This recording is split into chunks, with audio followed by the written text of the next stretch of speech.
Bawat project na gagawin natin kailangan talaga meron tayong plano. So ngayon gagamitin ko na yung tablet para picturean yung aking pond and magsisimula na ako mag-drawing ng draft ng gagawin ko dito. Yung mga color blue, yan yung gagamitin natin mga PVC pipe. Yung mga pink naman yan yung elbow. Binibilang ko na rin kung ilan yung kakailanganin kong elbow. Tapos nilagyan ko na ng green, yan yung gagamitin natin pangharang dun sa ating fence.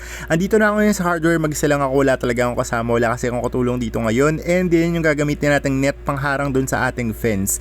Ngayon naman bubuhatin ko to, hindi ko alam kung paano ko bubuhatin. And tingnan nyo naman, napakaswerte ko talaga dahil umuulan pa. Bumubuhos yung ulan, wala akong dalang payong and mayroon akong bit-bit na mga pipes at saka mga net.